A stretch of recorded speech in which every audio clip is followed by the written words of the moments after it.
All right, guys, welcome to another episode of Steel Toes and Scoreboards. Jared Atkins alongside my best.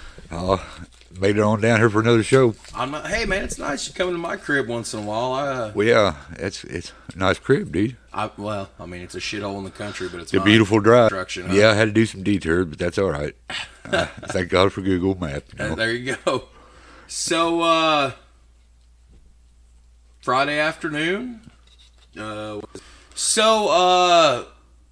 We didn't do an episode last week. No, we did not. I had a super busy week, and I just said, let's just take a week off to the technical aspect of those episodes, and hopefully I ran the equipment last night when I recorded our new intro. By the way, we don't own any rights to the music. That all goes to whoever owns that music. So, what the theme you just heard was from the old ECW days, Extreme Championship Wrestling, which was owned by Paul Heyman, now is property of World Wrestling. Put it under the Copyright Fair Use Bullshit Act that I read that one time, but we don't own any of that rights. But, I figured we would take a week off. We recorded here last time. It wasn't that bad. It's, just our equipment. And like I said, I ran the equipment last night. That kind of shit happens, man. I keep checking it. Sucks sometimes. Especially when it don't work. That's true. So we're just gonna need to listen to it. It was all right. You can tell we both kind of lost our steam though after the wind come out of the sails. Yeah, a little bit, but we persevered, made it through it. So that's the main thing. Absolutely. It shows it's recording. I'm gonna pick it up. It is showing that error, but unlike last time, it's flash. So, before we start, I'm going to plug one of our unofficial sponsors. And as you can see on the table, I've got another. Nana's Aromas, LLC, up in Palmyra, Indiana. nanasaromas.com. They hand pour candles. They hand make the wicks. They do wax melts, diffusers, air fresheners, car air fresheners. Everything is made in small batches, better quality control. So check out Nana's Aromas LLC on Facebook. Give them a phone call, 812-972-3670. So that out of the way, and we're going to do another baseball episode. I think this will be actually technically our second baseball episode. Yeah. And I wanted to cover a World Series, and today we're doing the Showme Series, the I-70, yes, 1985, Cardinals Royals.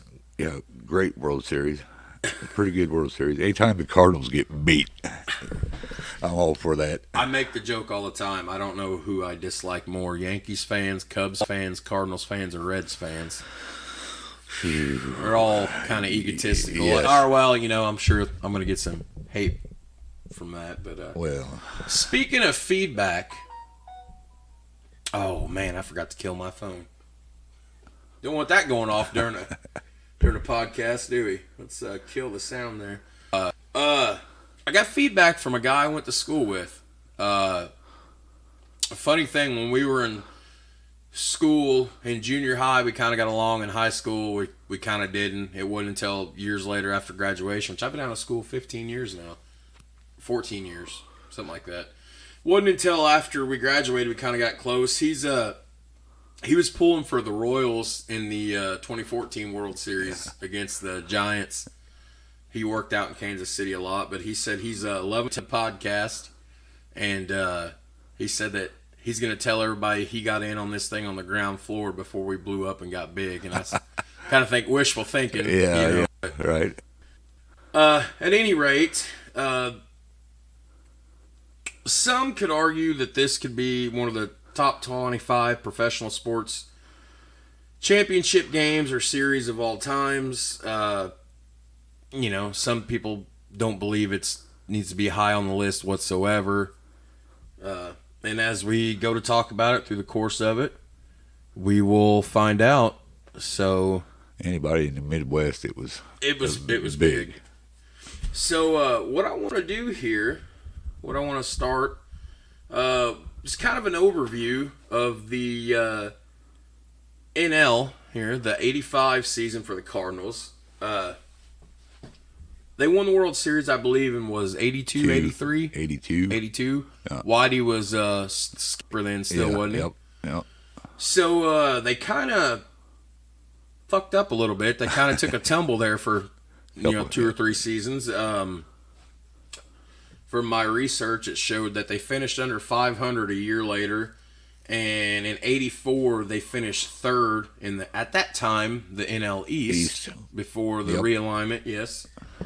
So then they made some personnel changes following that. The Cardinals did. Closer Bruce Sutter.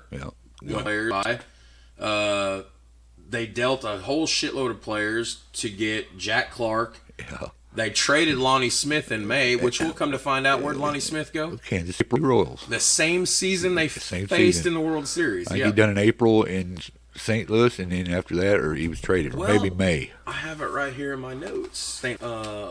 Lonnie Smith, May of 85, he was traded by St. Louis for John Morris. Lonnie Skates Smith. And I have here in my notes, which I have handwritten notes and computer notes this time. Right on. Lonnie batted, .335 in the World Series. Not bad. That's better than not bad. That's pretty good, yeah. For sure. Man, we got a good echo in here. Can't wait till we get our studio room built and finished. Yeah, we need to get started on that. Yeah. Anyways, so Cardinals are making some moves here, and they get a great pitching rotation going. That's what they was lacking in the years that they was that they took. I don't say took off, but they had a down year in '83, '84, and that was one of the reasons why they were starting pitching. Right. Was so they start to get a good rotation going, and then Vince Coleman comes in, totally lights up the leadoffs. Coleman would bat leadoff. He won Rookie of the Year. He stole 110 bases, and helped St. Louis, which they were known as a Speed Demons that season. Yep. They stole 314 bases as a team. That's ridiculous. That's crazy. That's putting all kinds of pressure on a defense. I mean, what do you think the opposing pitcher's thinking standing on the mound? These son of a bitches running and gunning every play. I mean, frustrating, I'm sure. I mean, yeah. First and third carousel is what they did that year. First and third. Do you want one of my infamous where I give you random stats? Sure, I love it. Absolutely. For sure. So to put it in perspective, as a team, Coleman helped them, and as a team, they stole 314 bases. The Cardinals did, okay? To put that into perspective, 314 stolen bases. That number not only led both leagues, but the margin over the second best team was the same gap as the margin between the number 2 and number 11 base stealing teams. That's pretty significant. That's dominating. Yes. So I don't want to spend a whole lot of time on the Cardinals, but I mean, we got to get the World Series. We gotta go back. So Willie McGee, key part of their '82 World Series, without a doubt. Yeah, without a doubt. Never was a Cardinal fan, but I liked Willie McGee. I liked his game. Pretty good player. Finished with a 384 on base percentage and a 503 slugging percentage. He won the batting title that year, didn't he? Won MVP. Yeah. So the fun thing about this is, though, they didn't really have what you would consider conventional number 3 slugger. No. So Tom Herr, light hitting Tom Herr. He didn't really have a home run swing. He didn't really have a whole lot of power. More up the middle. Yeah. Driving the ball in the alleys. Yeah. So he hit 38 doubles. He had a 379 on base percentage. Herr did drive in 110 RBIs. Yes. RBIs are always crucial. Following Herr in the order would come Clark, which I would say would probably be your true... Yeah, he's a power guy. Power guy. Yeah. And Clark's stat line was 393 and 502 and hit 22 home runs. Yeah. And then here we go, Ozzie. Cardinal fan or not, you gotta respect, yes. love Ozzie. So Ozzie played the best defense at shortstop probably in both leagues, without a doubt. Without a doubt. The Wizard. Yes. His on base percentage was .355. Yeah, so he had a great year that year. he stole 31 bases. Not only were they stealing bases at a record pace, they were consistently getting on base. Yes. Oh, just wearing pitchers out. Now, the pitching staff was anchored by 2 sets of 21 game winners, John Tudor and, memory check, Joaquin Andujar. Andujar, that's right. Andujar was a big part. Was it Andujar or Tudor that was a big part of the 82 team? Would have been Andujar. Andujar, I believe. Yeah. But They traded to get John Tudor, didn't they? yes, because Worrell come up from the minors. They traded for... Okay, so he won 21 games. Tudor did. His ERA was 193. Pitched 275 innings. That's that's a workhorse. Yes. In any other year, that would have, pretty much garnered you a Cy Young. Oh, Do you know easy. why it didn't get him a Cy Young? There Don't was know. one other guy pitching in the NL that was more dominating that season. Fernando Valenzuela. New York Mets. Doc Gooden. Doc Good. Oh yeah, bro. Yeah, hell yeah. I forgot about him. 269 innings, but he had a 3.40 ERA, which still ain't bad. To me, if you got an ERA under 4, you're doing pretty good. Yeah. He walked a few people though. He had a little bit of habit. He'd get wild, but when he was on, Right. devastating. So their number 3 starter was Danny Cox, yeah. 18-9. Those are numbers that kind of get you big money contracts. That's Danny Cox, a good right-hander, had a pretty good slider. Do you remember who they finished out the rotation with? No, I did not. Kurt Kepcher Okay. and Bob Forsch. Bob Forsch. Okay. That's a name I haven't thought about or heard about in... He would have been in the 82 World Series too, I think. Now, I didn't really pull any stats because, honestly, no disrespect to anybody, but the last 2 in that rotation with St. Louis wasn't... so I didn't pull any stats. Right. But I've got some stats for the World Series later, but Sutter was gone from the bullpen, so you had Ricky Horton, Ken Daly, Bill Campbell. And then later in the year, that's when Todd Worrell got called up. 2.91 ERA, saved 5 games for him down the stretch. So that's kind of an overview of their stats. Now, to their 85 season, Cardinals started out 4 straight losses right out the gate, which you're playing 162 fucking games. Some big moments, and dug himself into a 5-game hole by the middle of April. They were able to get back to 500, and on Memorial Day, they were 21-20 in 1985, 4.5 games behind the Chicago Cubs, who, fun fact, Cubs captured the NL title, the NL East crown in 84. And then in between the Cubs and the Cards, of course, the Mets and the Montreal Expos. Yeah. Going on down there, you get into June. That's when St. Louis begins to take off. They win 3 of 4 in the old Shea Stadium. Shout out Mets. They sweep the Cubs in Wrigley. Then they swept both the Cubs and Mets when they made returns to Busch Stadium. It was the most significant part. They ran that stretch 26-9. And by the All-Star break, the Cardinals were 52-33, leading the Mets by 2.5 games. The Expos were 4.5 out, and the Cubs were fading fast at 7.5 games out. So in the span of a couple of months, tides change, and it's really looking like you've got a clear, dominant team here. I think John Tudor started out 1-7, and then he flipped the switch and something like that. Figured it out. That's when he made a turnaround, I believe. Now, Tudor loses. I always call him Tudor. I think it's funny. Tudor loses.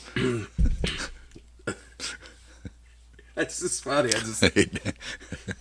Anyways, So he loses the Cy Young voting to Doc Gooden. Then, when you know it, we get midway through the season, we get a mound head-to-head here. Tudor and Gooden, which was one of the better games in baseball. Right. But straight is just a meaningless, I shouldn't say meaningless, but it's a regular season game. Right. But still a dynamite showdown.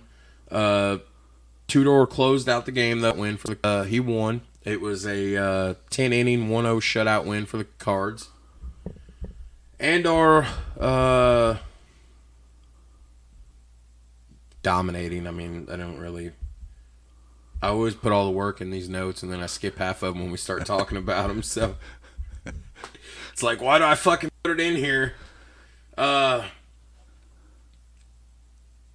Herzog once said it's usually important to look at how a team plays coming out of a big series like this than it is to look at the series itself, and that was true in '85. The Cardinals picked up where they left off, sweeping the Cubs again in Wrigley, sweeping the Pirates, sweeping Montreal, and getting a full head of steam. Meanwhile, the Mets were up and down.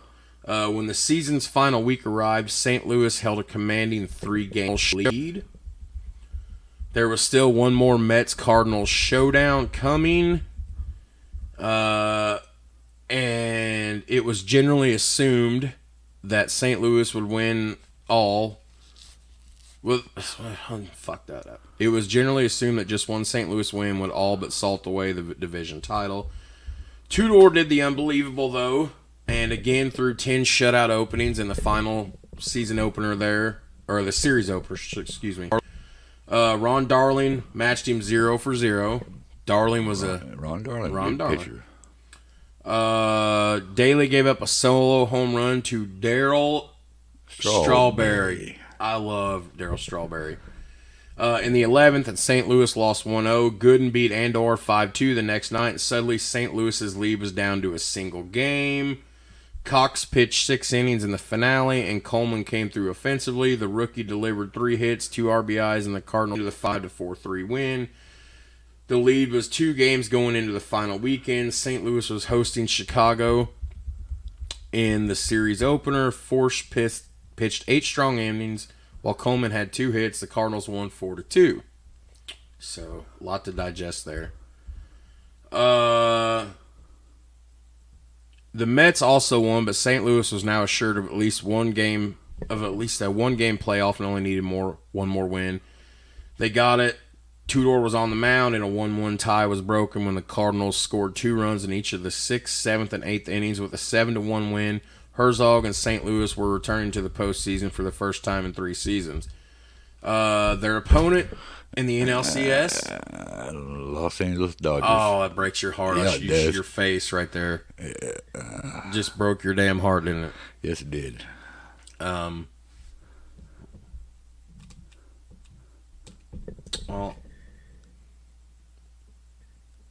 we're still recording. I'm watching it count, but now I've lost the sound pad again. So, but you know what? I'm gonna keep faith. I still haven't listened to the other episode.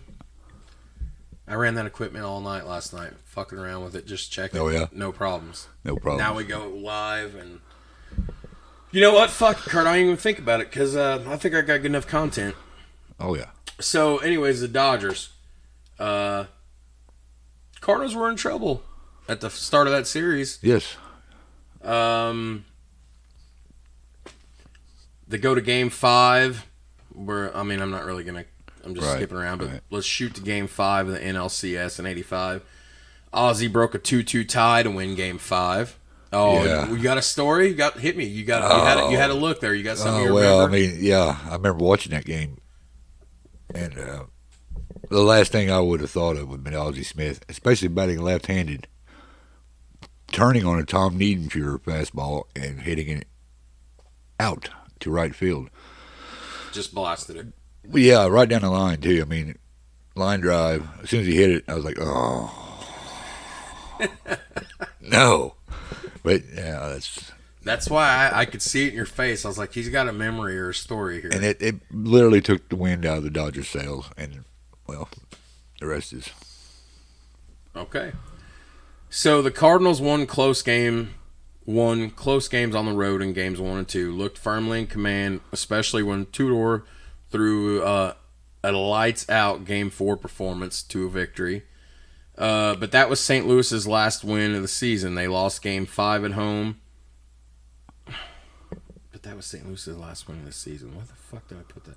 They lost Game 5 at home, and then with a late lead in Game 6, an infamous umpire's call set the state. Oh. Ha! Yeah, I see my what notes, you did there. my notes. I see what you did there. Everybody forget about that, you know. Technical error on the computer side of thing. I mean, if you'd see the work I put in on these notes here, comedic relief. So, fuck. I just skipped ahead a little bit. Well, that's all right. Okay. So You didn't give it away yet. yeah, we didn't give it away yet. So basically, to finish up here, the first part of this, the '85 Cardinals recap. They won 101 games, won memorable division races in NLCS that broke the hearts of many people, including yours. Oh yeah. They produced a league MVP, and they had a hell of a bullpen. Yes. At least with their first 3 starters. Yes. And their closer. So now on the other side, let's jump to the AL. The Kansas City Royals were the consistent standard bearer in the old American League West. From 69 to 93, the West was Kansas City, Oakland, Texas, and the Angels, Seattle, Chicago White Sox, Minnesota, then all the realignment. So the Royals won their divisions 5 times in 9 years. Pretty good. Now, see, I was born in '87. You know, grow up baseball. You love baseball. You go back and research. Did not realize that they were that dominant of a hand in the American League. They always run up against the Yankees, and the Yankees would. Oh, that's in here. That's in here. Yeah. Yeah, they would run up against the Yankees, and well, Billy Martin and the boys would put them out. So, by the way, a loss to shout out the Philadelphia Phillies, my boys, left them still searching for their first ever world championship, which would have been in 1980. Yeah. So they make it to the big game, the big dance, get their heart broke. In 1984, Kansas City won the West, weak division, but they got bounced from the ALCS by Sparky Anderson. Detroit Tigers. Detroit Tigers. You like Sparky, don't you? Yeah, I always like Sparky. Yeah. Great guy. Yeah. I liked him. I mean, obviously we don't know him personally, but, you know, from what I've seen, super good for baseball. Good for baseball. Hey, I like the way you word that. High five. So, now, the Royals in '85 were led by future Hall of Famer third baseman George Brett, arguably probably one of the best hitters of his generation, of his era, of his time. He could rake, yeah. Brett would win a batting championship in '85, hitting .355. On the other side of the infield was Steve Balboni. He's a size-wise, he was a big son guy. of a bitch, wasn't he? Big guy. Imposing figure when He he had hit that bat. 36 home runs that led the league. Now, as I shift from the computer to the... One other fact there, he also struck out like 166 times that year. And still blasted, 36 led the league. So he was all or nothing type strikeout or a home run. Which, incidentally, we'll get to it in the World Series, but he didn't hit a home run that whole World Series. You know, the Yankees, and here's some of my handwritten notes I wrote down here, the one I showed you when you got here. Balboni got traded by the Yankees. Yeah. Roger Erickson for Armstrong and Dwayne Dewey. Okay. So Balboni comes in. Now, the funny thing about this is George Brett was a second-round draft pick in '71, face of the team, kind of. There was like a three-headed monster, a three-headed brain trust of a inner core, basically, of guys that helped set this mid-'80s run up, which would have been George Brett, would have been Willie Wilson, and Frank White. Yeah. which Rest in peace. yeah, rest in peace. So I mean, we'll get to it, but I'm gonna read this out just because George Brett, his regular season average in '85, batting .335, scored 108 runs, 30 homers, 112 RBIs. You know what his on base percentage was? 436. 436. So The guy can rake. yeah. So like I said, their lineup was filled with Frank White, second baseman, Willie Wilson, and do you remember the DH? Hal McRae. Hal McRae. He was traded from the Reds in '72 with Wayne Simpson for Nelson, and Hal McRae batted .259, 41 runs, 14 homers, still knocked in 70 RBIs. He could rake too. I think him and Balboni alternated first that year. I think. Yes, they did. Yeah. If I'm not mistaken. The funny thing here is that my notes I'd put in here that a lot of these veteran guys kind of underperformed what they normally do in the '85 season, but it all worked out in the end, as we'll get to. The offense was ranked 13th in the AL in runs scored that season. But here's what, and you always say, I love pitching. Here's what I think set them apart. The pitching staff. Oh, yeah. Second best in the AL in ERA. The top of the rotation, 21 years old, badass, one of my all-time favorites, Brett Saberhagen. So, Saberhagen, 20-6 that season, 287 ERA, 158 set downs, 235 innings pitched. So he wasn't pitching as much as guys like Tudor and everybody, but they managed him well. They leaned on him. They leaned on him, but they managed him well. Managed him well, yes. He was a 19th round draft pick in '82, righty, and he ended up eventually winning World Series MVP. He would also, of course, the big one, bring home the Cy Young. But behind him, you had Charlie LeBrant. Yep. Crafty left-hander. Yeah, southpaw, 17-9, 269 ERA, 108 set downs, 237 innings pitched. Danny Jackson. He was traded in '83. Oh yeah, okay. He became a Royal in '83. Danny Jackson's the next one. 14-12, a 3.42 ERA, 114 sit downs. Another southpaw. Number one overall pick in the 1980. Did not know that. Yeah, did not either till I went back and started doing my notes. Now, the number 4 guy in the rotation was one of my favorites. Another southpaw. They had a lot of southpaws in this lineup. That's something else. Yes. I think that helps set them apart too. Yeah, absolutely. I don't care who you are. People don't like facing left-handed. Well, there's pitchers. a couple Cardinal hitters that didn't bat as well from the right side. Yeah, oh yeah. As they did. They had switch hitters everywhere in their lineup. Oh hell yeah. So, Bud Black. Now his win-loss for the season was he was 10-15, but he had a 4.33 ERA, 122 strikeouts, pitched 205 innings. He was involved in a 1982 trade from the Mariners for Manny Castile. Of course, as we'll cover later on, even though his win-loss was, not as great as the others. I mean, he was 10-15.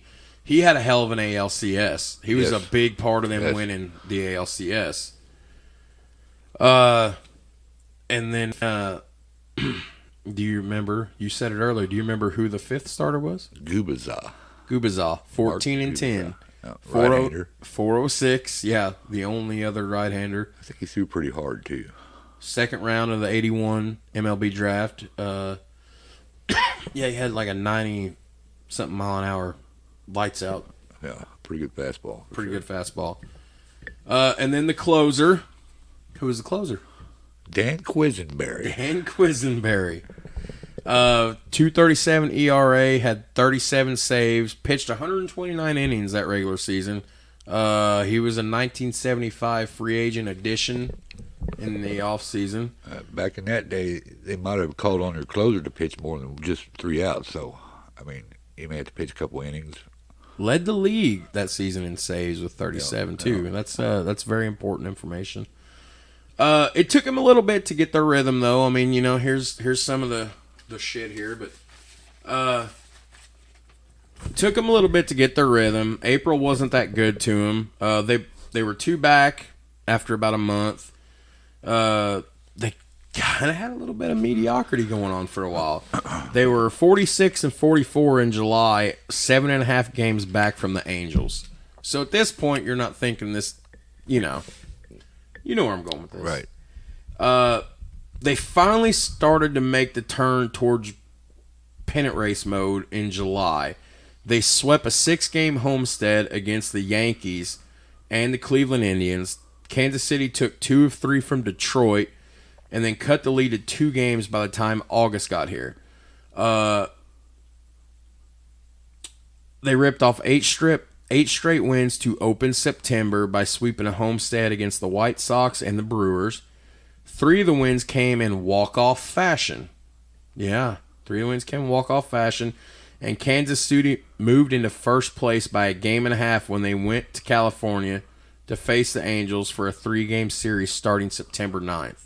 So all of a sudden, while you're not really paying attention to this team that's underperforming, holy fuck, they're right here. And so that series against the Angels, Saberhagen started the Monday night opener but didn't pitch well, dropped a 7-1 decision. Charlie Liebrant was ready at the helm the next night with a complete game, 3-hit shutout.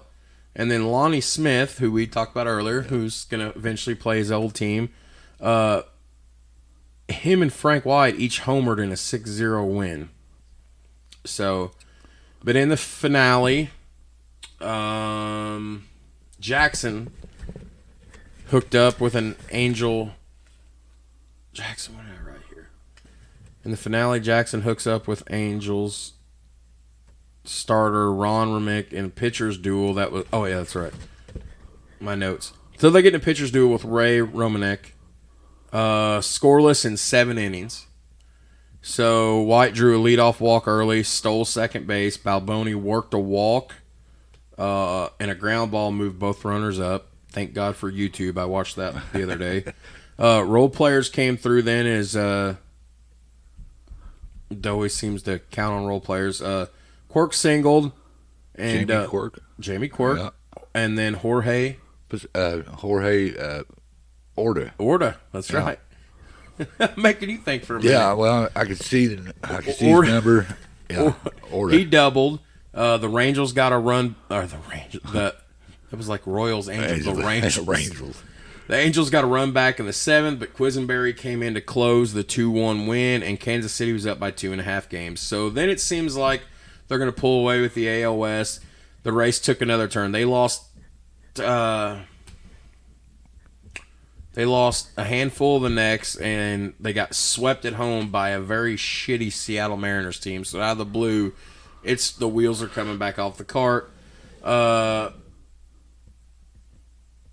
The bats were quiet in a sweep at Minnesota. Kansas City was 1 game behind California when the final week began, and it would begin with a 4-game showdown between the Royals and the Angels back inside Kansas City. Saberhagen started again and faced California Angels veteran lefty John.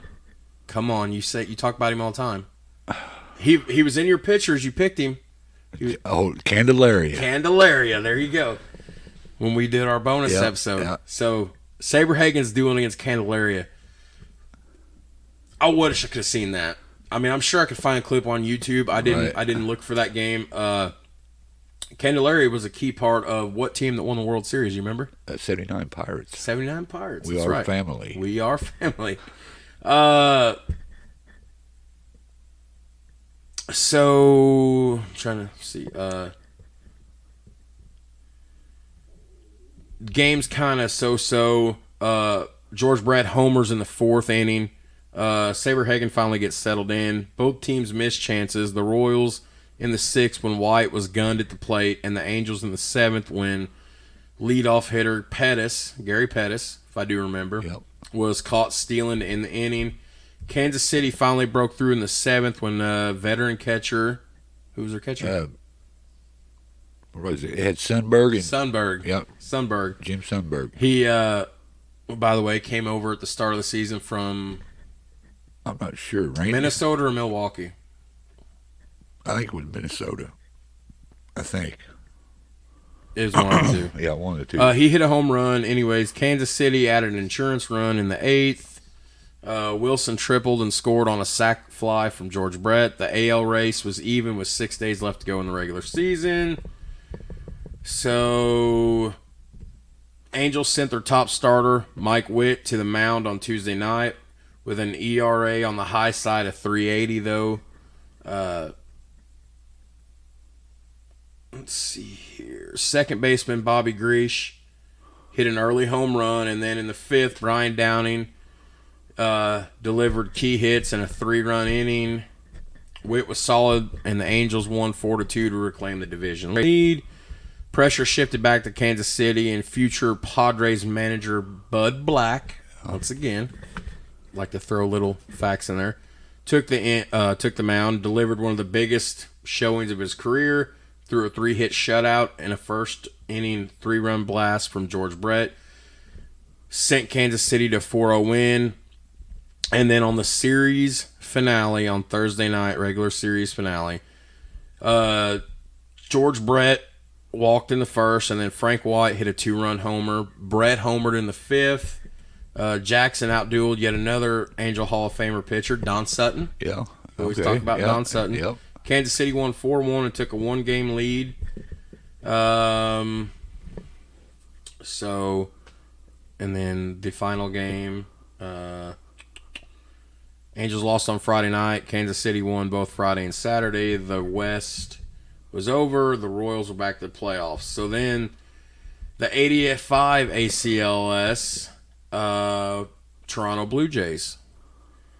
I didn't really write much about that. I'm trying to think who some of their stars were. They had Jesse Barfield. I didn't. I don't think I put a fucking thing in here about that 85 ACLS. Let me look. This is all I wrote. George Bell. The 85 ACLS was interesting. That's what I wrote, was interesting. The Royals were filled with veterans of October, while their opponent, the Toronto Blue Jays, was not as deep with playoff experience. This is the first year the ALCS round went to a best-of-7 format. It was just in time for Kansas City, as they lost 3 of their first 4, but with Brett being George Brett, they won 3 straight, the final 2 on the road, and took the AL pennant. So, that leads us to the I-70. The I-70 series. So, before we get to that, man, I'm really following this format. Let's see if it's still flashing error, but it's recording, so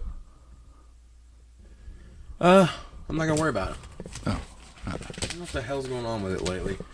Before we plug our second official sponsor, and before we get to some meat and taters, I'm gonna give kind of a quick overlook and recap of the 1985 Major League Baseball season in general.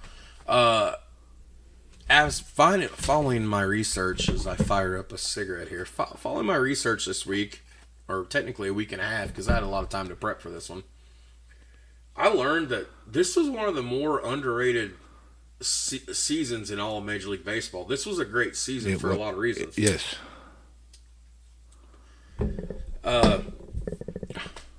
Fist bump, bro. I'm so glad you're here. I've been looking forward to this episode. I'm going to give you some reasons why the 85 season was one of the best ever, and it was underrated. 3 of Major League Baseball's 4 divisions had races that came down to the final week, and all 3 were settled with head-to-head series in an era where we didn't have the wild card safety net like you do now. You know, the wild card is always the safety blanket for guys nowadays. Yeah, for sure. The postseason saw both LCS winners lose their first 2 games, then roar back. That's impressive. That's impressive. Okay. The World Series itself was a geographic fucking thing. The battle for Missouri. Yeah. And it went to 7 games. So look, go ahead. I wish I was watching Game 6 and 7 last night on YouTube, and Doing a little prep work. yeah, and shout out to Al Michaels. He should do more baseball than football. I think that's just out there. I grew up with him doing football. Monday Night Football, him and John Madden in the booth, and then Sunday Night Football with him and Chris Collinsworth. Him and Tim McCarver did a pretty good job. Yeah. And Jim Palmer was in on that. Do you know why Howard Cosell wasn't part of this World Series? I do not. We'll get to that. All right, There's a reason why Howard Cosell wasn't calling the World Series. He done pissed off Major League Baseball brass. I did not know that. Oh, yeah, we'll get to that, I promise. So, some other things about the 85 baseball season in general. The Cardinals were, by all intents and purposes, the best team in baseball during the regular season. Battles with the Mets were legendary. So this is what I wrote. Basically wrote down all 4 participants of the AL here. The Blue Jays come in existence in 77 and had improved every year since. They made 85 their year with an AL East title. It looked like this was going to be their ticket to the World Series and, shut down. Get ready to cry. The Los Angeles Dodgers, after a terrible 1984 season, would you agree? Oh, for sure, yeah. After a terrible 84 season, had a comeback year for Tommy Lasorda. They were the only team to clinch a division title before the final weekend of the season, thanks to third baseman Pedro Guerrero and the pitching of Oral Hershiser and Fernando Valenzuela. You love that guy, don't you? Yes, I liked Fernando. And then the California Angels had fallen off the map since their 82 playoff appearance, and then they had bounced back, but led to disappointment by the Angels. Some other reasons why the 85 season was great. The Battle of the Big Apple. The Mets and Yankees contended the entire season for the postseason until the final weekend. Dwight Gooden, obviously, Cy Young winner. One of the best pitching seasons of all time for the Mets. Billy Martin returned to manage the Yankees in what would prove to be his last year for the Bronx Bombers. Kansas City and St. Louis each had dug themselves into a hole in the AL and NLCS, but then they rallied. The Royals won 3 straight. The Cardinals relied on consecutive games with big home runs. So, some milestones. And then I promise we'll get to this. Some milestones for the 85 season. Nolan Ryan got his 4,000th strikeout in the 85 season. Rod Carew collected his 3,000th hit. Man, what a hitter. Tom Seaver earned his 300th victory. Pete Rose cracked his 4,192nd hit on September 11th, breaking Ty Cobb's record. And the man's not in the Hall of Fame. The Yankees that season, with their devastating lineup, Don Mattingly, Dave Winfield, Ricky Henderson, Don Baylor, Ron Guidry. Yep. I stumbled there. Ron Guidry had a pretty good season for him too, winning 22 games. Of course, the Royals, as I have listed here, for their pitching rotation. The Cardinals, Tudor should have had serious Cy Young, but he lost to Gooden because of this. Gooden had an NL leading 24 wins, 268 strikeouts, and his ERA that season was 153. So lights out. The only real damper on this year was a small player strike in August, which I forgot all about that. Halted the season for 2 or 3 days only. Yeah. So, and then in September, several players, Keith Hernandez and Dave Parker included, which were the big names, testified in court that they had used cocaine. And in their quest for more money, here you go with the money again, the playoffs expanded to a best-of-7 series. So that's the recap of each LCS winner's regular season and baseball in general. And now, before we get to meat and taters, we are going to plug another sponsor, Deer 30 Mineral. Check out deer30mineral.com. Madisonville, Kentucky.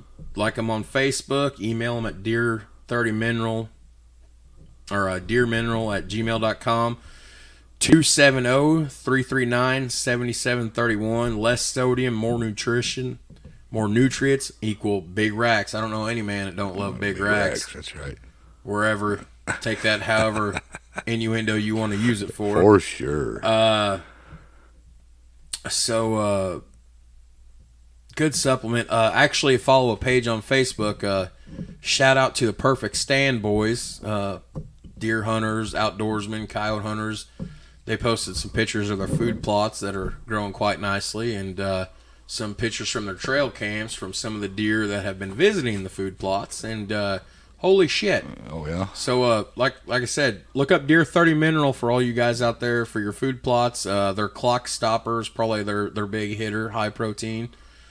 So there's that.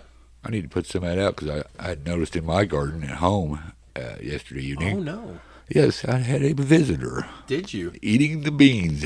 My green beans, just picking them off a little bit. I don't care about the green beans. Just don't let him get that sweet corn. That's right. Me. That's right. He wasn't into sweet corn. He's in. I see where he nipped my green beans a little bit. Yeah, he can have all them he wants. So, you love when I say meat and taters. So, yeah. Are you ready for some meat and taters? So, after winning 7 AL West division titles, 2 American League pennants, and participating in 5 out of the last 10 championship series in 76, 77, 78, 80, and 85, the Royals were still searching for that elusive first World Series championship. The National League's St. Louis Cardinals had played in 13 fall classics, won 9 of them, and entered 1985 number 2 on the all-time world titles list, 13 behind who? The Yankees. The Yankees. Damn it, I wish I had a boo button right boo. now. Boo. So, 2 powerhouses commencing the I-70 series, the Showme Showdown. 2 powerhouses on the card. This fall classic was shaped up to be a close race, and most experts believed it would come down to pitching, which I think in theory it came down to pitching or Denkinger's call, which we'll get to that later. Trust me, we'll get to Denkinger's call. But the theory about the pitching pretty much was stacked rotations for the most part on both sides. I mean, you could argue after each man's third starter, then it kind of decent middle relief. Yeah, I mean, their middle relief was decent, but then you got on the back end, the closers. They each had. But here you go, Saberhagen 20-6. Tudor 21-8. So the series opened up at the Royals Stadium, and this is where I have to scroll down and scroll back up because I have information for you. 10-19-1985, Kauffman Stadium. First pitch thrown out by owners Ewing Kauffman and Muriel Kauffman. 41,650 fans in attendance. The national anthem sang by Reba McEntire. Did not know that. Oh, I'm telling you, I dug for this. Obviously, Sundberg was catching the first pitch. So, scroll back up. This is going to be a lot of scrolling up and down. So, the series opened up. Tudor set the pace with a dominant debut that sent the home team home with a 3-1 defeat. So, I know I'm going to give you this, and then I've got a sidebar on the web opened up where if we want to go inning by inning on some things we can. Let's scroll back down. So then game 2 was the following day, October 20th, 85 from Kauffman. The widow of Dr. Martin Luther King Jr., Coretta Scott King, threw out the first pitch. 41,656 fans in attendance. So we had 6 more people show up to the stadium. The national anthem sung by Melba Moore. I have no idea who that is. It says jazz pianist here. Pianist. Keep it clean, folks. I'm the one laughing. So, Charlie Lee Brandt turned the tables through a 2-0 masterpiece going into the final inning with 3 outs to go. What appeared to be the sweet taste of victory for Dick Hauser's Royals quickly turned sour as fucking Jack Clark knocked in Willie McGee, and it all went downhill from there. Yep. So Tito Landrum followed with a double down the right field line that sent Clark to third, and as the threatening Cesar Cedeno stepped to the plate, the Royal ace was forced to intentionally walk him. Now, I don't really... Here's the thing. Now I knew you were going to say something about this. Charlie Lee Brandt had pitched a great game, but in everybody's eyes, you could see he was out of gas. And I don't know why Hauser didn't go to Quisenberry. They had him up warming up in the bullpen. I'm not sure to this day what they was thinking. Okay, so here it is. Back in time, you're Hauser. What are you doing? Are you bringing him in then? I bring Quisenberry in. Yeah, I mean, good job, Charlie Lee Brandt. You pitched great, hell of a game. We need a win, basically. I mean, we're down 1-0.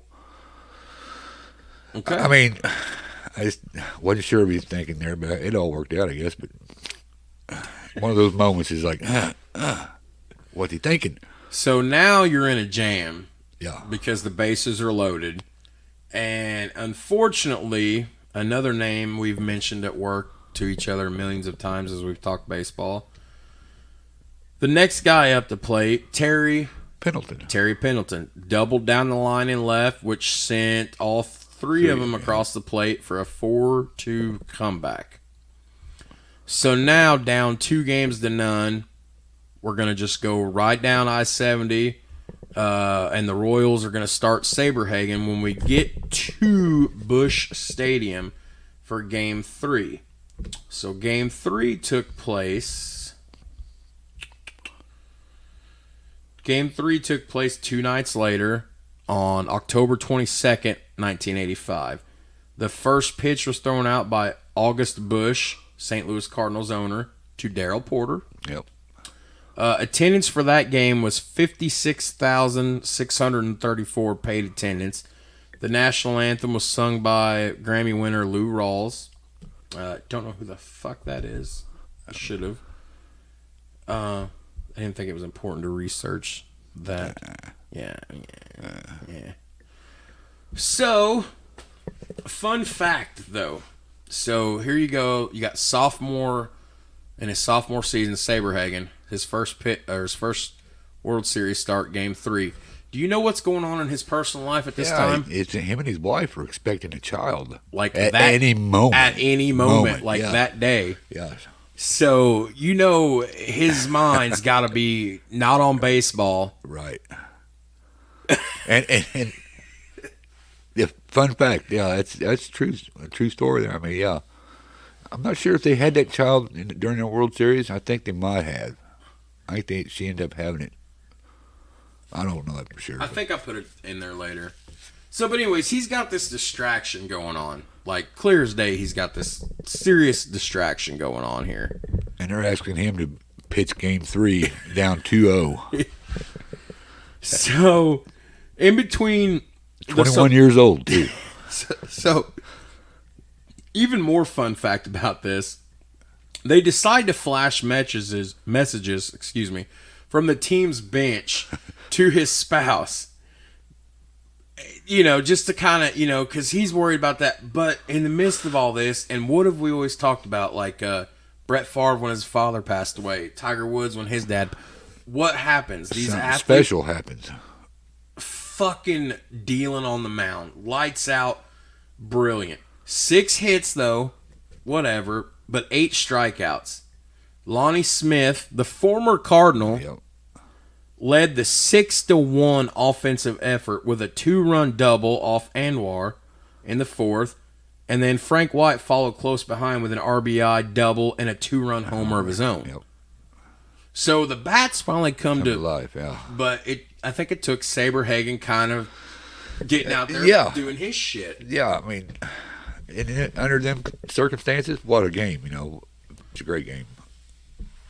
I love talking about baseball. I do too. It's just passion.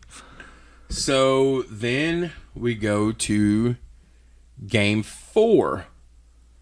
The very next night. Danny Jackson start that game? Maybe. So Game 4 we go to, which is the next night from Busch Stadium again. October 24th, 1985. The first pitch thrown out by the lovely, and she's a sweet woman, Rachel Robinson, the widow of Jackie Robinson. Yeah. She threw out the first pitch. Attendance for that game was 53,634. So we're down a few thousand from the night before. Whatever. I mean, national anthem sung by Jennifer Holliday.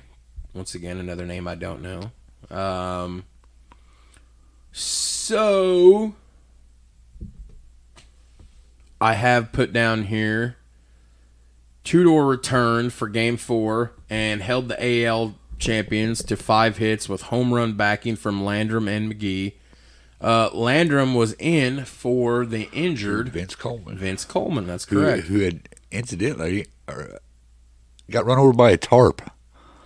The fastest guy in baseball that year run over by the tarp. I mean, wow. How does that happen? The man who stole 110 bases run over by the tarp moving. Cardinals management's pissed about this. Oh, this is like the dumbest thing that could have ever happened. Oh, my. No, it was Bud Black. Who was in Game 4. Bud Black. Anyways, Landrum, as I said, in for Coleman, nailed a solo homer off Black in the second, and McGee matched him in the third, and then in the fifth, Tom Nieto added a perfect squeeze bunt, and the Cardinals moved 2 games up with a 3-0 triumph. So the bats fell silent again for the Royals. Yeah. So they're in this hole, and it looks all too familiar like what happened in the ALCS against the Blue Jays. George Brett even said it. He was thinking, here we are again, and I'm miss out on another World Series. That's what he was thinking. So then Game 5. Game 5. Let me scroll down. I did a lot more work on this episode. So in Game 5... we are... Where are we at Game 5? We still in St. Louis? Nope. Back to Kansas City? Busch Stadium. Game 5. Should be Busch Stadium, I think. I think so, too. I'm looking here in my notes. Game 4. They done the 2, 3, and then 2 thing, I think. Yeah. So, Game 5 takes place 2 nights later. This is the first World Series, by the way. Every game was played at night. Prior to that, they had days. Right, so this was the first World Series. This is what they really think. I guess they're going to start making the move to make this a more prime times and ratings thing and money. First pitch, throw it out by Missouri Senator Tom Eagleton. The attendance was 53,634, and the national anthem was sang by... Here's a band we haven't talked about. Back this up with the listeners here. I mean, you talk about music a lot, too. Quite a bit, yeah. I mean, this podcast was about sports and other stuff, but we talk about music a good chunk of the day, too. Good chunk of the day, yeah. Throw me a guess. It's a country act. Throw me a guess who would have... Oak Ridge Boys. Close. It's in that same thing. Man. The Gatlin Brothers. The Gatlin Brothers sang the national anthem for Game 5. All the gold in California. That's my favorite. Okay, so let's go back up here.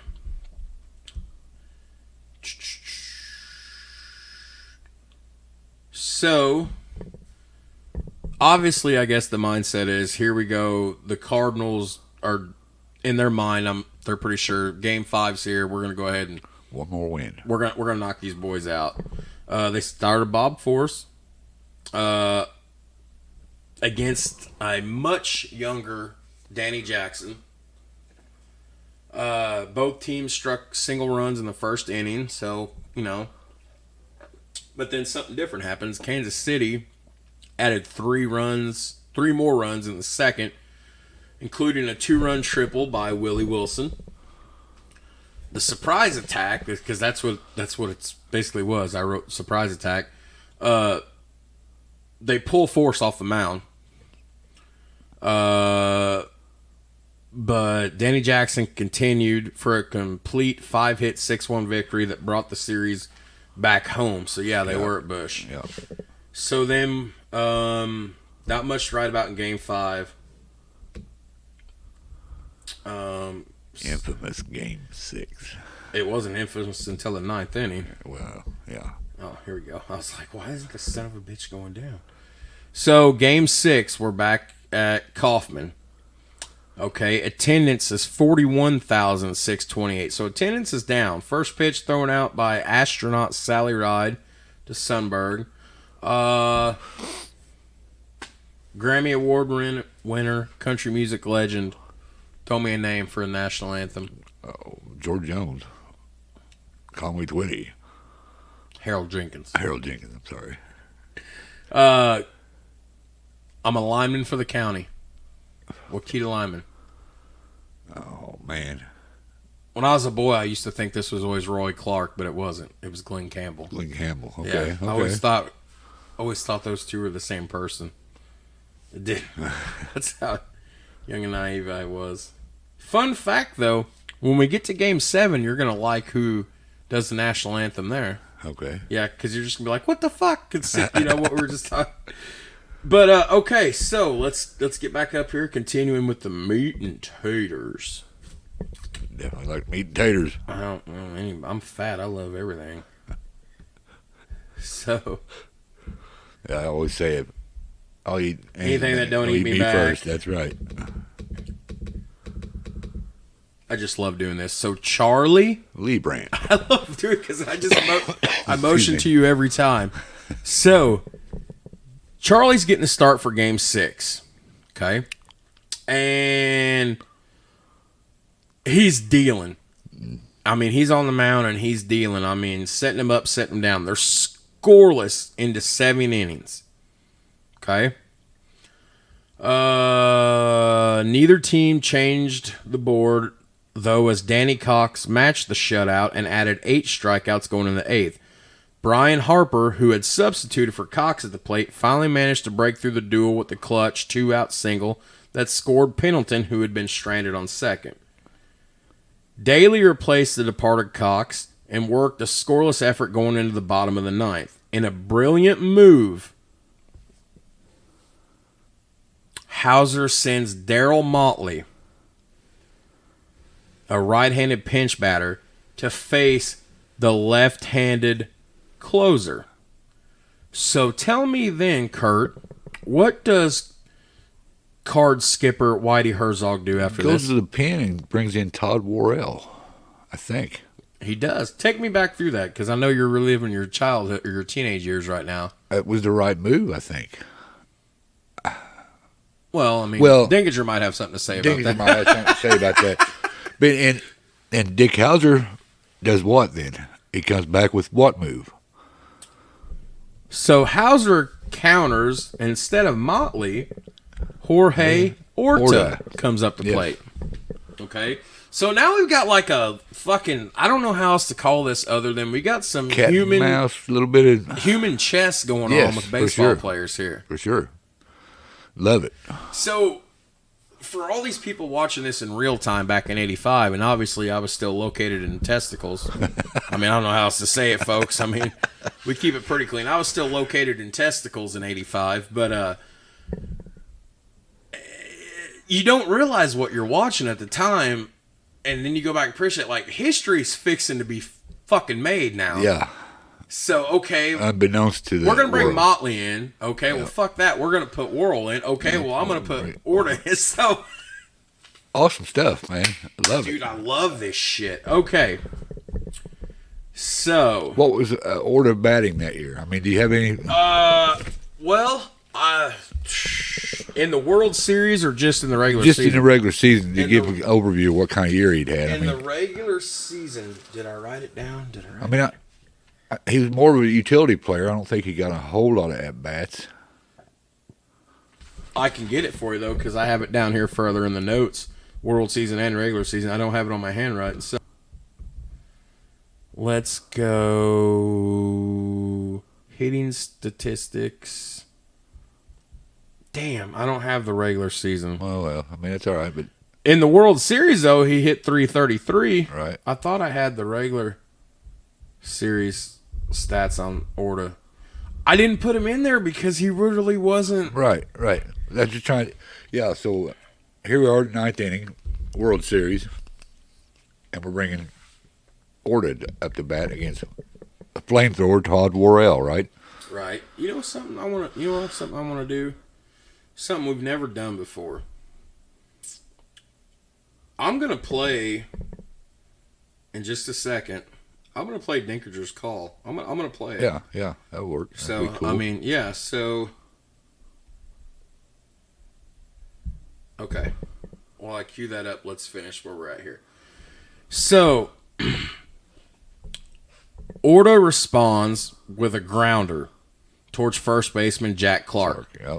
Clark tossed it to the pitcher on the bag. Umpire Denkinger called him safe, although everyone else in the ballpark is convinced he trailed Worrell by a step. Oh yeah. He should be out.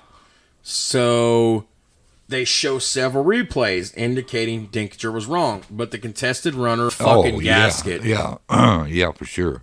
He was not happy. So and the replays it showed he was out. I mean, by a step. It did. I'm gonna play the YouTube clip. Yeah, I'll turn it towards you. You can see it. Chopper. Swimmer to the right side. Worrell races over to cover. The throw doesn't get him. Worrell got to the bag in an argument here. And Oh yeah, it's on now. Yeah, Herzog's pissed. Oh yeah. Clark, they're all over there. American League. Al Michaels. Yeah, he knows how he's doing. Yeah, American League umpire. yeah. And now here comes the replays. Spring training all over again. Dude, I hate to say this, but I gotta be honest. If you love baseball, he's clearly out. Clearly out. His argument is he gets the side of the bag. Look, he's a fucking step behind, yeah. maybe 2 steps. Denkinger was not in a very good position to make that call right there. Look where Denkinger's. Look where he's standing. Yeah, He's look fucking where- 5 feet behind. I mean, he should be right on the line, shouldn't he? That's where I would think he would stand. He's 5 feet behind the back. Nobody mentions that. There's any doubt about it. No. But he's out of position to make that call right there. Look at Herzog. Oh, yeah. He's pissed. Oh, yeah, for sure. Shout out Major League Baseball. We're not supposed to use content without their express written consent, but if they can find a podcast that's only got 120-something downloads in the first 6 weeks, I'll pay the fine. So, and we're you know what? Fuck it. Before we move on, we're gonna cover more of the Denkinger stuff. Bad call. Bad call. Out of position. Now, I'm going to ask you a question, and then I'll give you my answer. Do you think this call adversely affected the outcome of the World Series with, You got to say yes. You do? Okay, let me rephrase that. It did alter the outcome of this game, but do you think the only reason Kansas City won the World Series was because they basically got a quote-unquote extra game out of this call? Because I got some shit later that's going to blow your mind. I don't put all this on Denkinger. No. Yeah, you can't put it all on Denkinger. I mean, they still had to play Game 7. That was a bad call, though. That was a bad call. Like, out of position. I mean, this comes to the rights and wrongs. Like, I hate the Cardinals. But God damn it, if you love baseball like we do, Right. and baseball's your first love like it was mine, even before pro wrestling, you got to make the right. And that was a bad call. You hate to see something. Order like was that. out. He was clear as out. day. Yeah, wasn't even close. No. Wasn't even close. Denkinger received death threats that had to be investigated. Like, legit, the FBI was involved in this. Yeah. Poor guy. Anyways, we'll get back to that more. Let's keep going. So, Steve Balboni's up next. He followed order. Textbook pop out. Okay. And then Clark, still upset from the blown call, had called for. Do you remember this? Yes. He called that he had it, and then Him and Porter kind of looked at each other, and then he lost the ball. So fuck. So now you've got another man on base, clear as day. because Balboni singles the next pitch, right? And then with 2 runners on, pinch runner. Come on, you remember? Concepcion. Concepcion comes on. Bunt. They force him out at third. Sundberg bunts, and great play by Todd Worrell. As the lineups continue, Hal McRae steps into the plate for who was Hal putting for? Buddy. Come on, you say his name. Biancalana. Biancalana. Batted $188. And they fucking walked him. Yeah. Oh wait, hang on. It was intentionally walked after Darryl Porter committed a pass ball that advanced all runner. So then here comes the big shot. Dane? Yeah. Org. I wonder if I could pull that up too, because I'm having fun with this episode. I keep looking at the recorder though, don't I? Yeah. It's still going. That pass ball by Darryl Porter was another blunder that kind of. Oh my God, that was terrible. I mean, I don't know if he got crossed up. Him and Worrell crossed him up or something, but the pitch was not out of the zone or what have you. I mean, it was easy, catchable ball. I know he muffed it. I don't know. So here we go. You're a very special kid. Which that they had the wind taken out of their sails a little bit. They did. All right, you ready for this? Yes. Here, I'll turn it towards you and watch it again. Shout out Major League Baseball. We're using your shit. Yep. And it's over. He scores. We go to a 7. Al Michaels. He scores. We go to a 7. And look at pandemonium. That's your word. Pandemonium. Disbelief on the other side. You see Herzog's face just Yes. there? He looks like he could breathe fire right now. What a great slide by Sundberg too. Oh my God. Great slide. Fastball up and in right on the fist. That was a clear-cut fastball. He just bopped it. But, man. yeah. Like, I mean, First run for the Cardinals. Van Slyke with one of the best runs. Great throw by Andy Van Slyke too to home here. almost. This slide is what makes him safe. Oh yeah, if he's not sliding, it's done. So Great call by Al Michael there for sure. So before we get to Game 7 here, let me check our formats just out of curiosity. So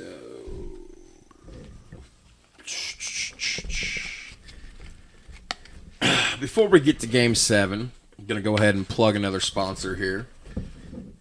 Actually, we need to finish up Game 6, but go ahead since I said it. We're going to plug another one of our official, official sponsors. Shout out Glary Guitars. Check out GlaryMusic.com. That's GLARRY. Very affordable, high quality guitars. You can get basically a $200 or $300 quality guitar for basically under $100. I bought Pretty good deal. I mean, you loved it when you. Yeah, it sounds good. I bought 2 of them in January. One for me, one for Zach. I mean, they have all sorts of acoustics, electrics, basses, violins, all sorts of stuff. Glary Guitars, 606-404-6286. Check them out. High quality guitars for a fraction. Literally, I used to hate ad reads when people be like, for a fraction of the cost. And it's like, wait, no, this literally is. This is a $300 or $400 quality guitar for under $100. Yes. So So now we finish up Game 6 here. Fun fact, which was not Bud Selig at the time. I don't remember. Uberall, there you go. Cuts in to the Royals dugout cuts into the Royals dugout, has the fucking World Series trophy in his hand. This is at the start of the 8th or start of the 9th inning or whatever, and he's walking in there, and apparently the Royals were not pleased with that. That pissed them off, and the rumor mill churns that George Brett said something to the teammates about, quote unquote, let's make this motherfucker pay for this, or something like that. That's what the rumor mill churns. That's what I found on a lot of message boards the other night. Suffice to say, however true that is or not, he really was in their dugout with the trophy. That's crazy. Whether they really had a little rally meeting with them together or not, but I would say that probably did provide a motivator. Well, yeah, absolutely. I mean, you're cutting through our dugout and you're holding a trophy. You're going to go present it to the Cardinals, and we still got an inning left to go. And that didn't happen. Yeah. So, and history's made. So, okay, let's scroll down one more time. Did not know that fact. That's crazy there. Game 7. Kurt, where was Game 7 located? It was in Kansas City. Kansas City. Kauffman Stadium. Game 7. First pitch thrown out by American author Joe McGruff, journalist as well.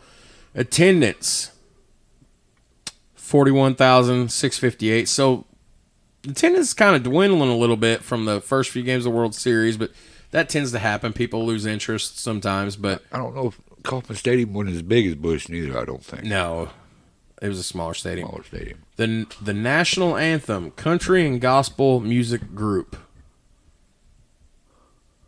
The Oak Ridge Boys. Oak Ridge Boys. I'll be named. I just mentioned him earlier. I know. It was the Gatlin. But yeah. So,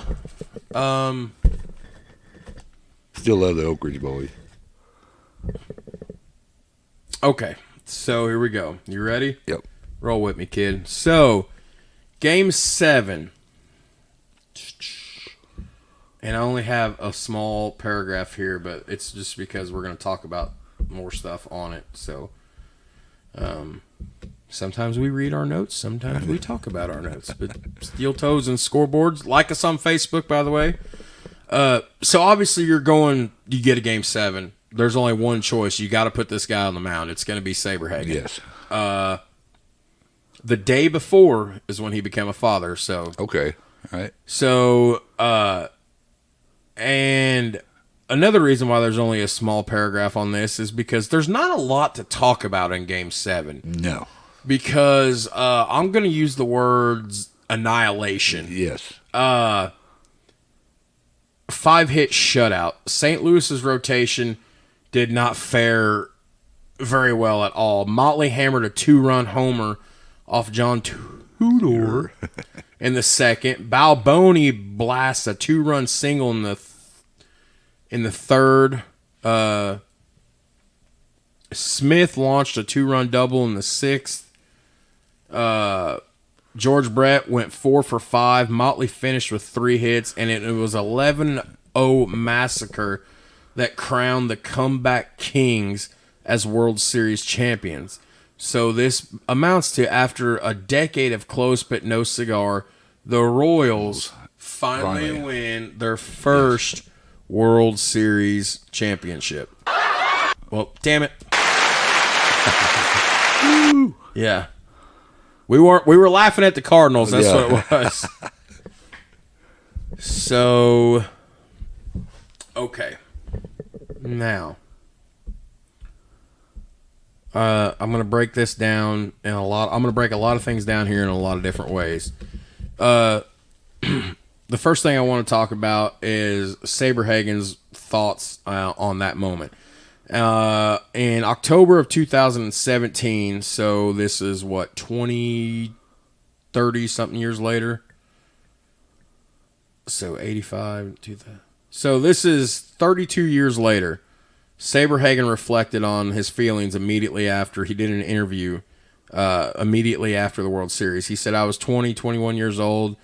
He said, Game 7 of the World Series was the most nervous I've ever been before a game, especially considering the fact that I'd pitched a few days prior when my wife was going to give birth to our child at any minute. But I was more nervous because if we win, we're champions. If we lose, there's not a Game 8. That's right. So my nerves were worse on this night. And if we lose, or if we had lost that game, I would have felt like it was completely my fault because I was the guy on the mound. If I make a mistake, there is no Game 8. That's all I kept thinking. There is no Game 8. A lot of pressure on a 21-year-old man. Yeah. So like I said, I got a lot of stuff I want to break down in some ways here, in a lot of different ways. So let me start scrolling down. Kurt, we ended up with 8,607 words, 19 pages because I shrunk it down to make it smaller. If I left it on normal standard size font, we would have had 32 pages. So here we go. Now we got some box scores here and stuff. So Game 1 recap. Kansas City scores a run in the second. St. Louis gets on the board for the first time in the third inning and in the fourth inning again. They score another run in the ninth, while Kansas City unfortunately scores nothing. The Cardinals win Game 1 3-1 off 7 hits, which was Tudor against Saberhagen out there in Game 1. I don't know. Unless you thought maybe, you're going to get at least 3 games, if not 4, maybe you want to save him. I don't know. I don't know either. But to me, I'm putting my ace out. Oh, absolutely. But whatever. So the box score for Game 2 of the World Series, we're scoreless until the fourth inning. Kansas City gets 2 runs. And then we're scoreless, or we're not scoreless, but St. Louis is scoreless until the ninth when they score 4. So we finish that game 4-2. St. Louis wins. They're 2-0 in the series. Danny Cox against Charlie. Lee Brandt. I just love doing that. It's just the way we work together. So, Game 3 box score here. We were scoreless until the fourth inning. Kansas City scores 2 runs in the fourth. They score 2 runs in the fifth. St. Louis finally gets on the board with 1 run in the sixth, and then Kansas City comes back with 2 more runs in the seventh. So Kansas City wins 6-1 in Game 3. St. Louis still has a 2-1 series lead, though. No big deal. So then we get to, by the way, Saberhagen against Joaquin. Andujar. Andujar doesn't get enough credit. He was a workhorse that year. And like I said, we're going to cover that. There's more coming on that, I promise. So, anyways, so then we go to Game 4 of the World Series. Box score reads like this. St. Louis gets a run in the second inning. They get a run in the third inning. Kansas City, obviously, they're shut out that game. So Game 4 of the World Series, St. Louis wins 3-0. They have a 3-1, By the way, Bud Black against John Tudor. So Game 5 of the World Series, both teams knock in a run in the first inning. Kansas City knocks in 3 in the second. They also knock in 2 more, like we talked about, in the 8th and the 9th. So Kansas City wins 6-1 in Game 5. So now we are at could win the series if they win the next game. Danny Jackson beats out Bob Force. So then we go to the infamous Game 6. So here we go. We're scoreless until the top of the 8th inning. Or, it would have been top of the 8th. And St. Louis gets a run. So they're up 1-0, and then the bottom of the ninth, man, one of the greatest innings in all of baseball history. Kansas City gets 2 runs. They win 2-1. So now we're tied 3-3. There will be a game 7. Danny Cox versus Charlie Lee Brandt. It just, I don't know why that's funny to me, but it's fucking comical. And then, okay, here we go, game 7. So, Kansas City scores 2 runs in the second, 3 runs in the third, 6 runs in the fifth to finish 11-0. Walking Andy Hart would have been ejected in that game too, I think, for arguing. And I've got that. It's coming. It's Okay, coming. right on, I've got right on. I like the way you gave me that little wink there. It's coming, bro. So Tudor versus Saberhagen.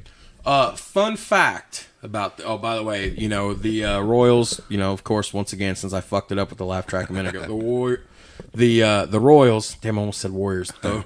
Getting so excited. The Royals win their first World Series. Oh, and it locked me out of the sound pad again. Oh. Applause. That's okay. We're still recording though. That's all I give a shit about. So here we go. We have World Series pitching statistics. So for the Kansas City Royals, their pitching rotation was 4-3 in the World Series. I'm trying because it's splitting on the page here, so I have to keep going back. Total of 62 innings pitched. The ERA for the Royals rotation in the World Series was a 1.89. 42 strikeouts, 40 hits allowed, 13 earned runs. And then, of course, Bud Black finishes with a 5.06 ERA. Danny Jackson finishes with a 1.69. Charlie Lee Brandt. 2.76. Dan Quisenberry. 2.08. And Saberhagen. Would you like to know what Saberhagen's World Series ERA was? Let's hear it. .50. Damn. Damn! It's lights out, dude. Lights out. He was tough. Now you know why I always talk about Saberhagen. I like Saberhagen. Oh, me too, for sure. Great right-hand pitcher. Is he in the Hall of Fame yet? I don't think.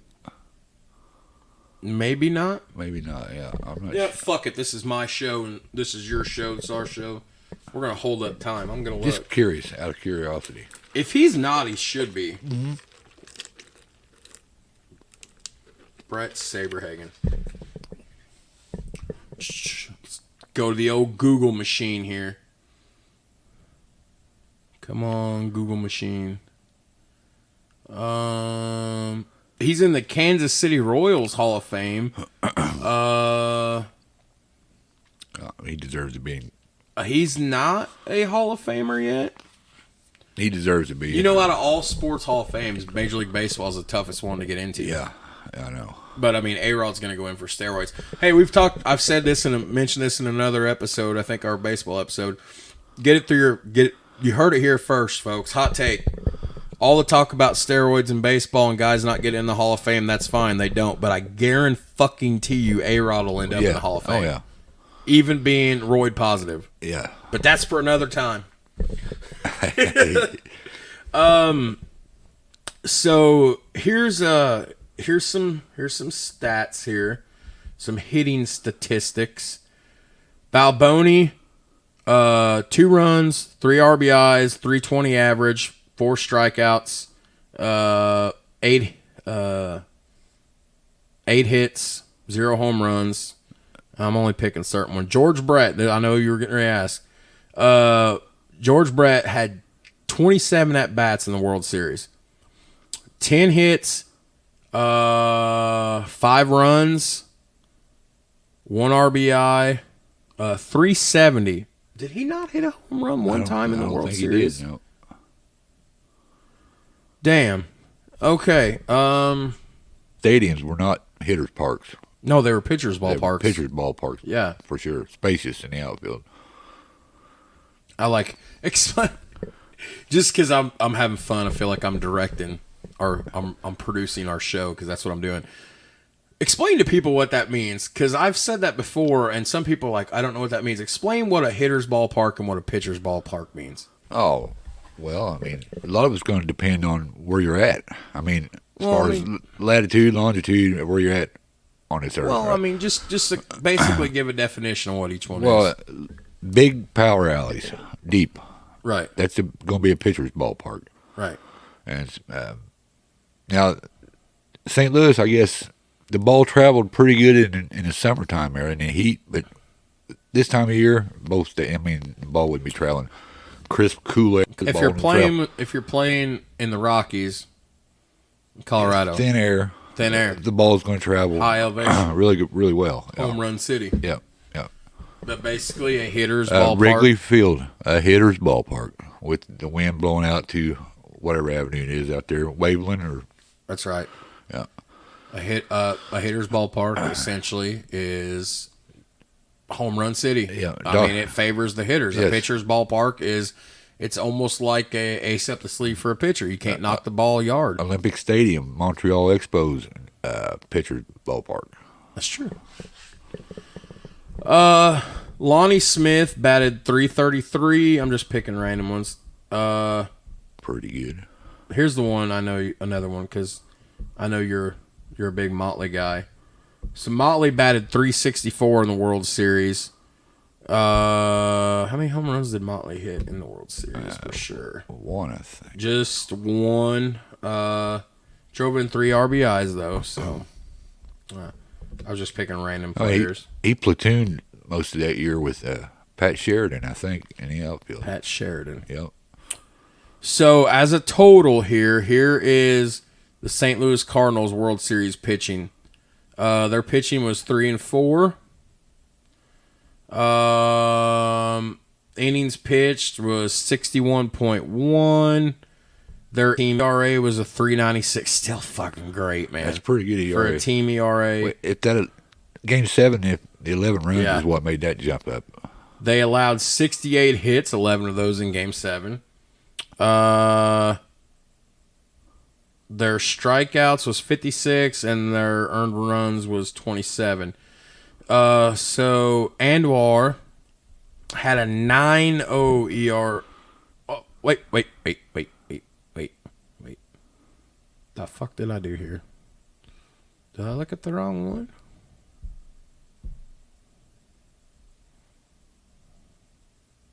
Said he had a 9.0 ERA. That can't be right. Maybe? No, that can't be. I mean, he was responsible for several of them runs in the 7th game. I guess it was. Yeah, it was. I was like, fuck. When you start adding runs to innings pitched, well, that's how that ERA gets up there. I freaked out. I was like, oh my God, I fucked up my statistics. No, I guess it was. Yeah. Which was uncharacteristic. I think Tudor had a 3.0 ERA. Once again, I think He pitched 18 innings. that was a high ERA too, I think, because the Game 7. Okay, we're back. So, for the second time in a row, we've had a little technical difficulties. It said our card was full and it stopped recording, so we're not sure where we left off, but it was somewhere within the last 10 minutes. So I'll fix it in post-production. I'll just upload it, see where we're at, and after Kurt's gone, I can fill in the small gap there by myself. So with my laptop and It'll all be good. it'll all be good. But what I was talking about, probably one of the most memorable things of one of the most memorable moments that you see when you relive this World Series was George Brett and Saberhagen, the run over to hug Saberhagen after the clinching out. If you remember moments before that happened, Brett approached the mound and told Saberhagen to stick with it and stick on the mound once the final out came. The Royals, of course, become the first team ever to win the World Series after dropping Games 1 and Game 2 at home. The Cardinals scored only 13 runs. All-time low for a 7-game series, scoring only once in the final 26 innings of the series. Wow. Wow, yeah. That's lights out pitching, folks. Yeah. If they had held on for the win in Game 6, they would have still been outscored in the series 15-3. So, and now I have a thing where I have it here. It says, "Give poor Don a break, guys." In October 2005, 20 years after the call, ESPN Classics aired the top 5 reasons why you can't blame Don Denkinger for the Cardinals losing the '85 series. These were their reasons why, and this is what me and you were talking about earlier.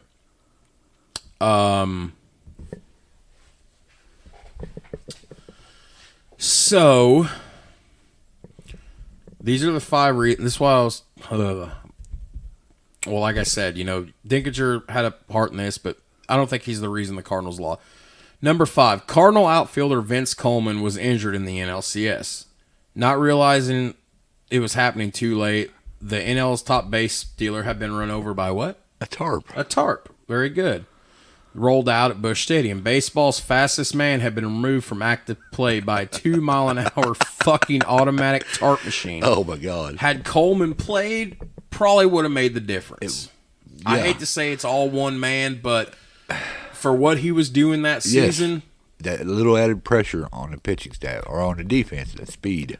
Reason number 4, according to ESPN's 2005 article, 20 years later, why you can't blame Denkinger for the Cardinals losing. Tommy Lasorda, manager of the Dodgers, kept using Tom Niedenfuer to relieve in the NLCS. Niedenfuer gave up a game-winning home run to the light-hitting Ozzie Smith in Game 5. Then Lasorda put in Niedenfuer, who only had a fastball to face Jack Clark, probably one of the top 3 fastball hitters at the time, in the 9th inning of Game 6, resulting in a home run that scored runs that won the pennant. Had Lasorda not made that decision, it might have been the Dodgers who played the Royals, and Cardinals fans wouldn't have cared if Denkinger had hurt the Dodgers by making the same mistake. Fair argument. Fair argument, yeah. Game 3, the Cardinals stopped hitting. Their 1.85 batting average was the lowest ever in a 7-game series, 79 points below their league-leading 264 during the regular season. Willie McGee pressed into the leadoff spot in Coleman's absence, batted only .259, nearly 100 points lower than his league-leading .353. Tom Herr did not drive in a run after leading the Cardinals with 110 RBIs during the regular season.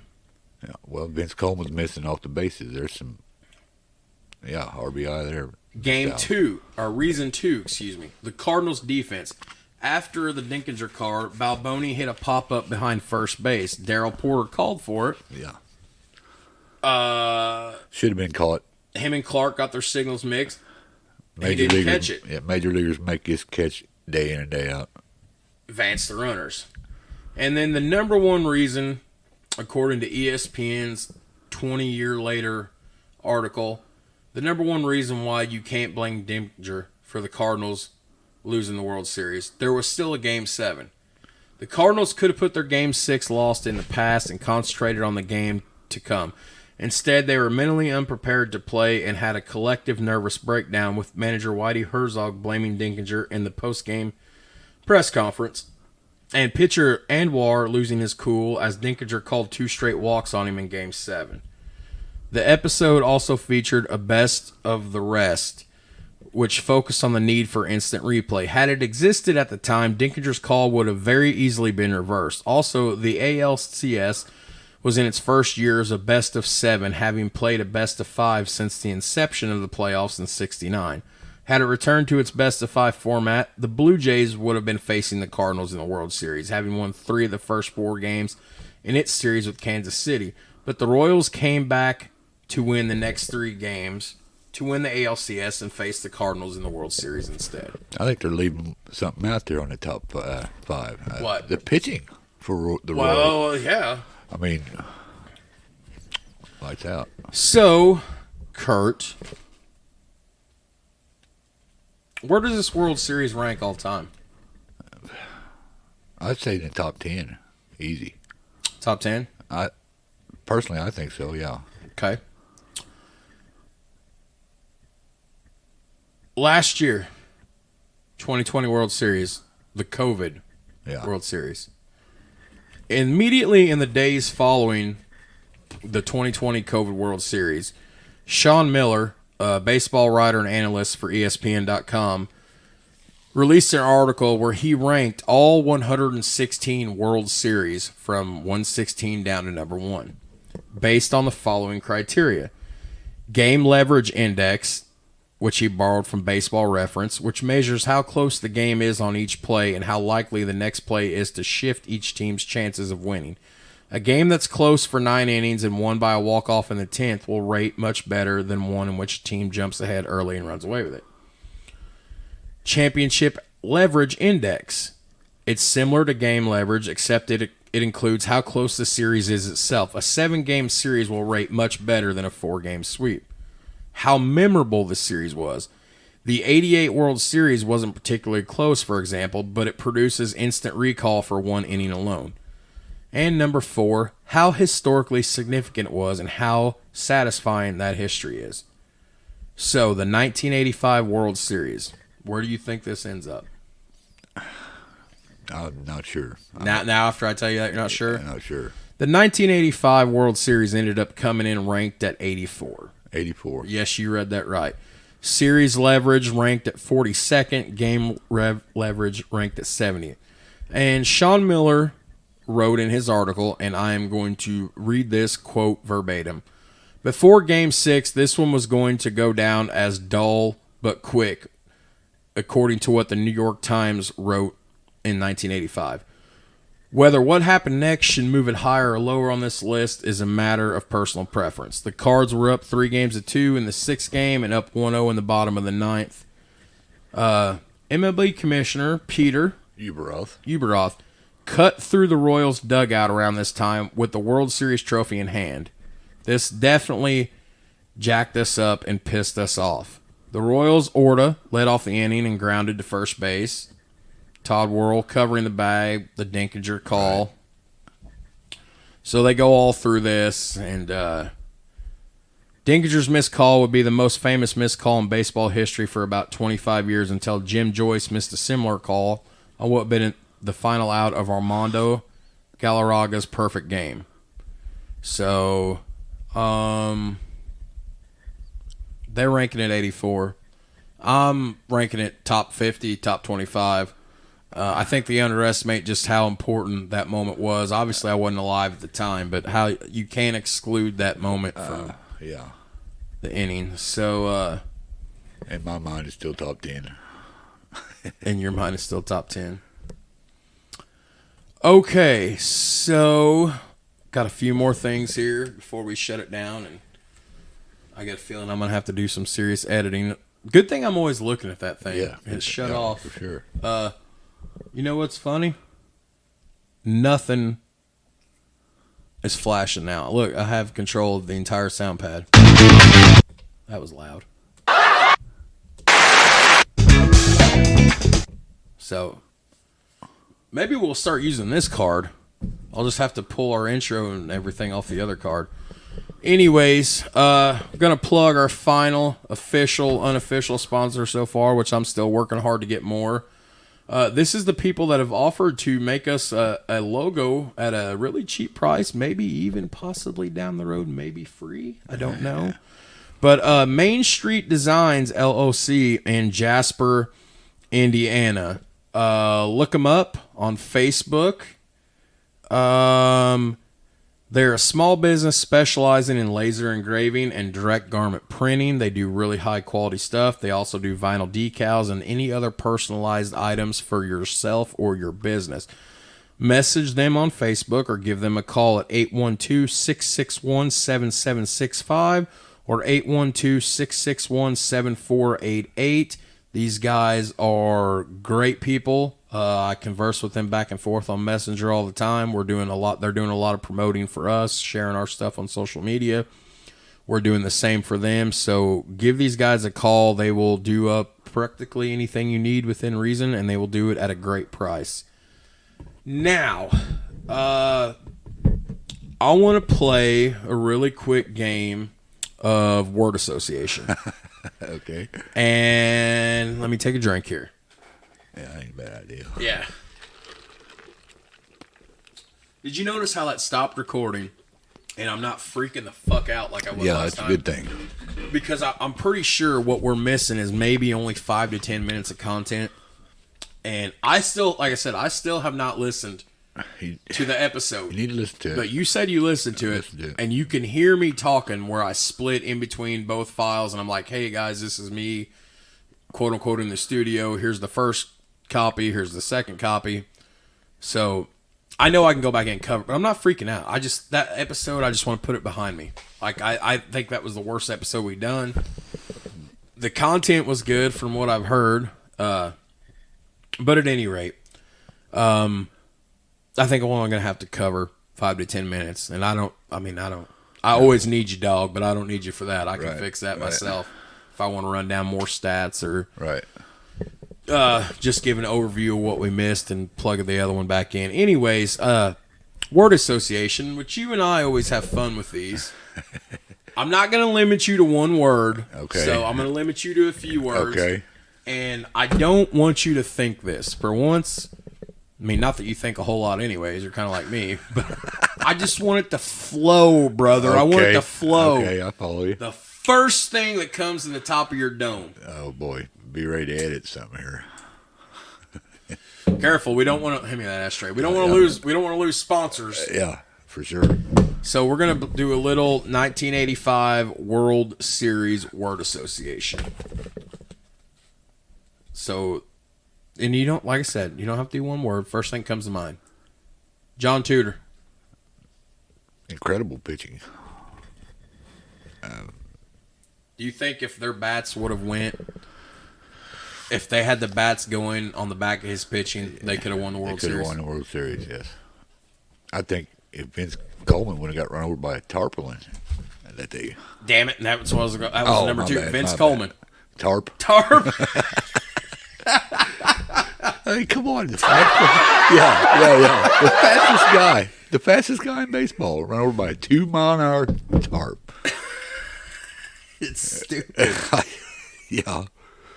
Whitey Herzog. Don't like him.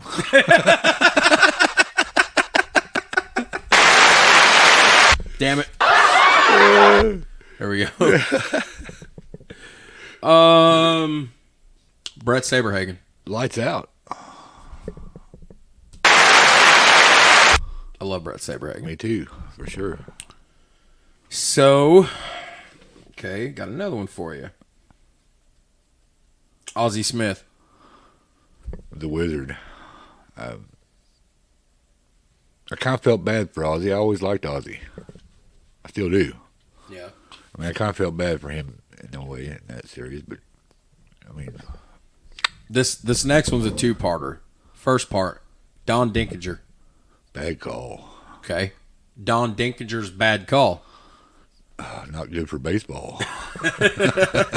I was waiting to see if you were going to say cost him a championship. I was really trying to goad you into that. Yeah, But you can't say I it. can't say it. No. Okay. I got a couple more for you. Balboni. No home runs in the World Series, anyway. Okay. He got paid to hit home runs. Jack Clark. Boo! He put the Dodgers out. All right, and the last one. And this one, I'll give you a few more words on it. So, in general, the 1985 World Series. Great series. My perspective. I had all the ups and downs. Okay. A few little, I don't know how I want to say it, the Denkinger call, whatever. The Denkinger call. Yeah. Yeah. Great series. Hell yeah. Yeah, for sure. Super great series. Super great series. Okay. Well, so that takes care of that. And what that's going to bring me and you to now is after a week break here. Look at this. Everything's working now, but we're going to switch to this card. So that leads us to what are we going to talk about next week? What are you thinking? Well, I mean, I always have ideas. We still have a list. Do you have anything in particular on your mind, or you just want me to pick something? Pick something. So I'm going to pick something this time. You know, one of these, I'm not going to do it next week, but one of these days we're going to have to go back to the What If special, because that's supposed to be our bread and butter. Right.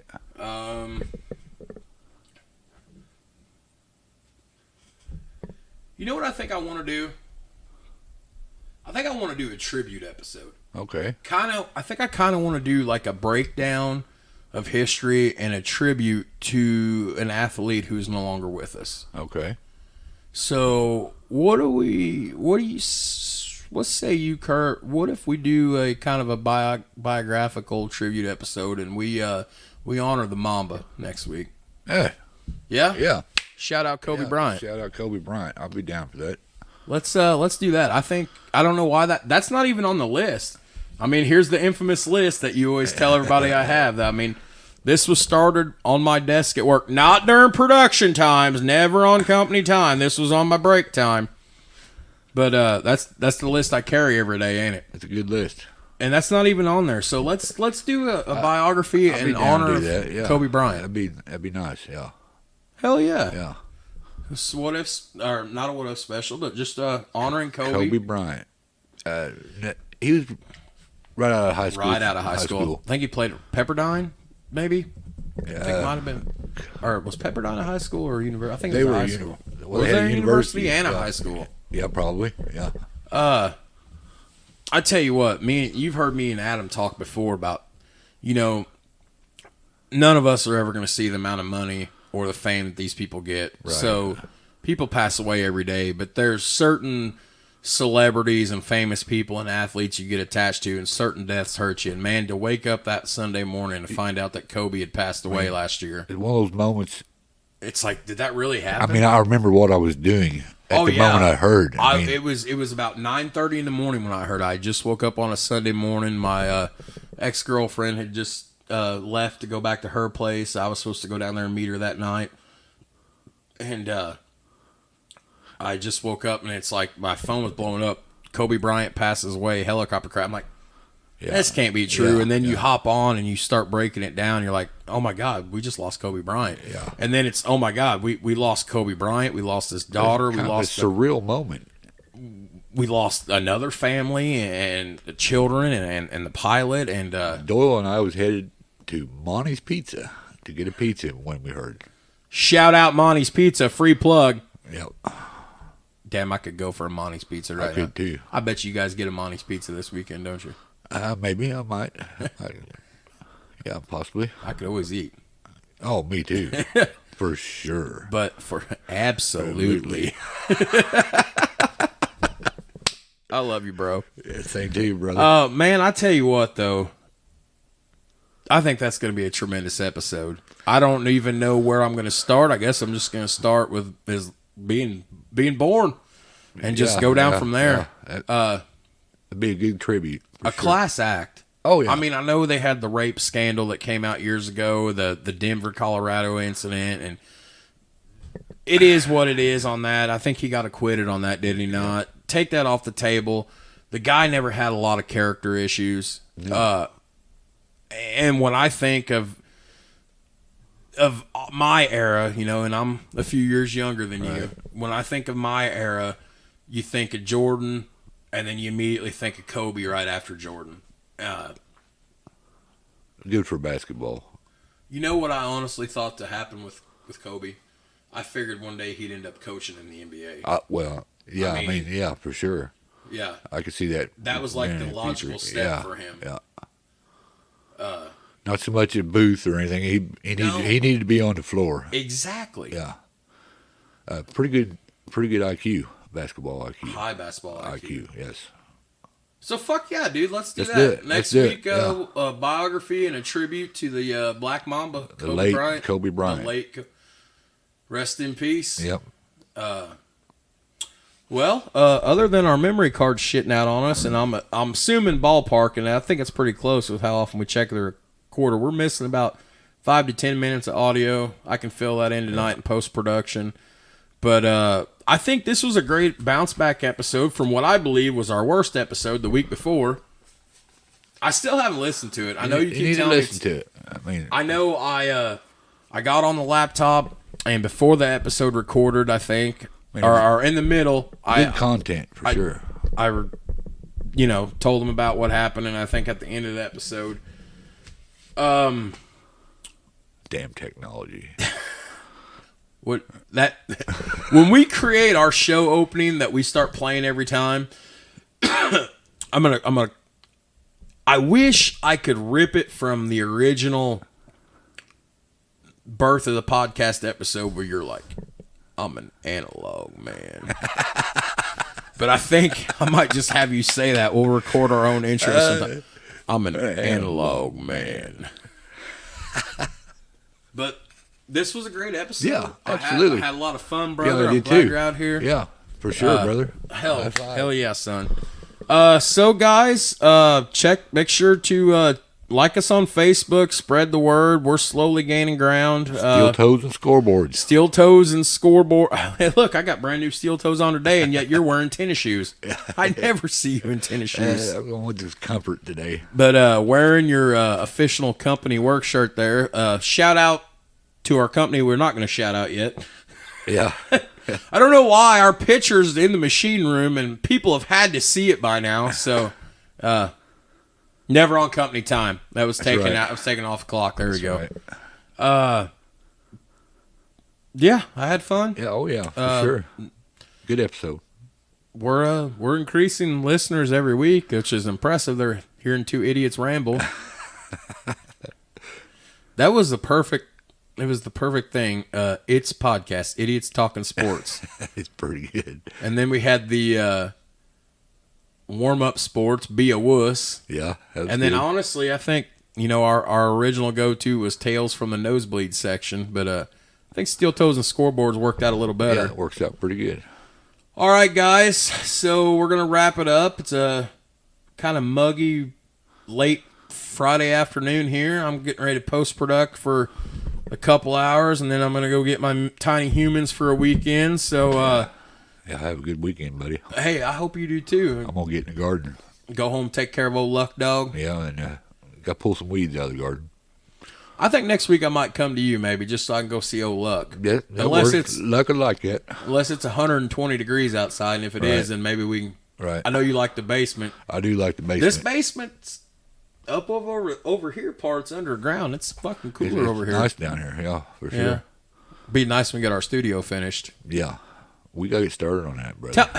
Let's tell everybody about our studio real fast. I know we keep progressing. So, down here in my basement, I have a room when me and my ex-wife bought this house that the original homeowners had used as storage, and I turned it into my man cave. I'd come down here and tinker around. I had a putting mat in there. I'd putt. Then with my golf business, Watery Grave Golf on Facebook, I used to find old golf balls and clean them up and resell, and eventually I was going to get into club repair and club making, which I'd still like to do one day.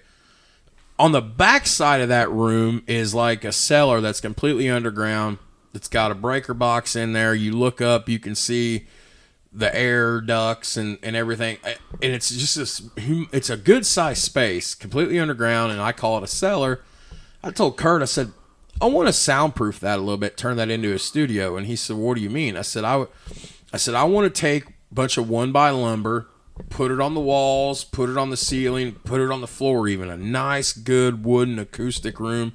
For those of you that are guitar players, think of the acoustic guitar room at Guitar Center, how it's all wooden in there, good acoustics. That's essentially what I want to do. So then it became, where do we get this lumber? And I thought, well, get it off skids. And then I remember that somebody at our place of work, shout out me, is completely in charge of the skid trailer. I fill it up, cut down skids, I fill it up, and we send it down to Brewer Farms down there in Chandler, Indiana, and they cut it up for pellets and mulch. And I'm like, I could just rip skids out of this trailer and think of it this way. I'm saving them a little bit of money here because they don't have to come and get a trailer so often. So Yeah.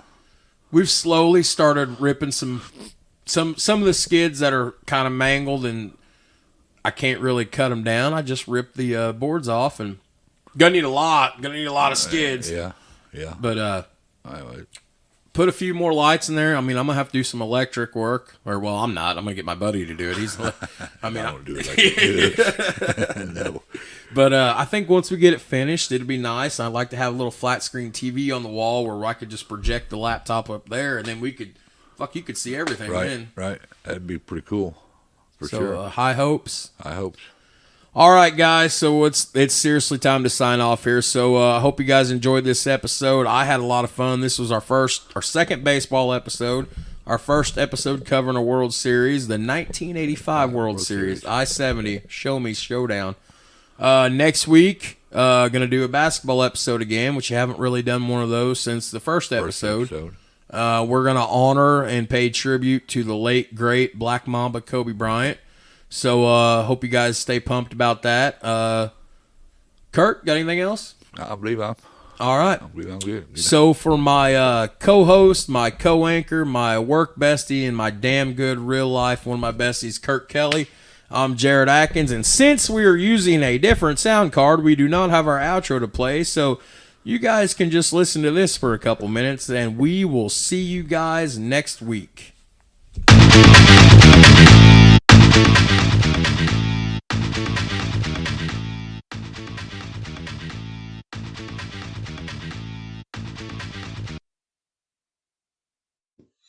Okay, guys, Jared here. Hey, like I said, for the second time in a row here in the last couple weeks, we had technical difficulties. Basically, just our SD card got full and it cut off, and I thought we lost a good 5 or 10 minutes of audio. It probably wasn't even that. Just giving you guys a heads up what we missed. We were running down the pitching for the Cardinals, who lost the World Series. Then we went into their batting statistics for the World Series, and that's nothing really to write home about. They only scored 13 runs, and nobody was really slugging it out very well. So all I had next was a bunch of fun facts, and I'm going to read a few of them to you here.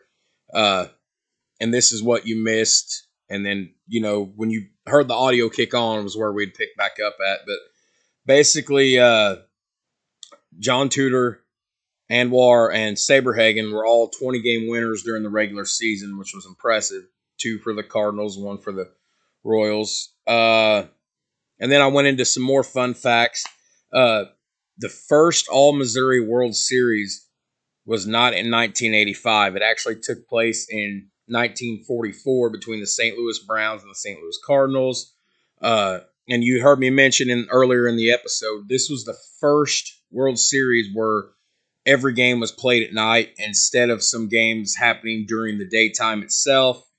The Cardinals' batting average was 1.85. That was the lowest batting average in World Series history up until the 2001 Yankees hit 183 in the 01 World Series against the Arizona Diamondbacks. Herzog was ejected in Game 7 by home plate umpire Don Denkinger, who was obviously the result of the call in Game 6. So there's that. They asked Herzog why would he get himself ejected, and all Herzog could say was, "I've seen enough." He was pissed off about the game before. And then, of course, the day before Game 7 was when Saberhagen and his wife gave birth to their firstborn child, a boy. And kind of a hilarious moment. The ABC cameras had caught a look at Saberhagen during the 8th inning, maybe the 7th inning, and he looked over national TV, national networks, and looked at his wife and said, "Is the baby still there?" So. And another fun fact: John Tudor was so enraged after what happened in Game 7 that he actually punched a fan, an electric fan, not a fan, an electric fan in the dugout, and he ended up breaking his hand or messing it up, cutting it up, and ultimately they fined him for the damage done in the clubhouse, which was kind of hilarious. And then, of course, a couple of the other things here, just fun facts. This was the first World Series to feature Tim Carver, Al Michaels, and Palmer. Howard Cosell was originally supposed to be broadcast this, which, if you guys know Howard Cosell, he's infamous with sports. He had a book come out shortly before the World Series called I Never Played the Game. And I remember in my research last week and this week that there was something about that. It was some bad press, and all of sports were pretty upset with him. So he got pulled out of the booth. They wanted him to have nothing to do with this World Series. And then the last thing I had here that you guys missed, and like I said, I don't even think it was 10 minutes. It might have been 5. Dana Org got his nose broke after his game-winning hit in Game 6. He was mobbed by his teammates, and 230-pound plus pitcher Mike Jones busted him right in the nose. He ended up breaking his nose in this incident. So that's all you guys missed, that brief little 5 or 10 minutes of audio there. I'm sorry again. Obviously, I'm not as upset as I was with the episode 2 weeks ago, the 10 greatest moments in sport history, because I feel this episode was far better. So we hope you guys enjoyed it. I thoroughly enjoyed it. Kurt did. When Kurt left here a little bit ago after we'd shut it down, it's about 4 o'clock now. Kurt left about 30 minutes ago, maybe 45. We just kicked it in my driveway, smoked a cigarette together, just shot the shit, and Kurt was on cloud 9.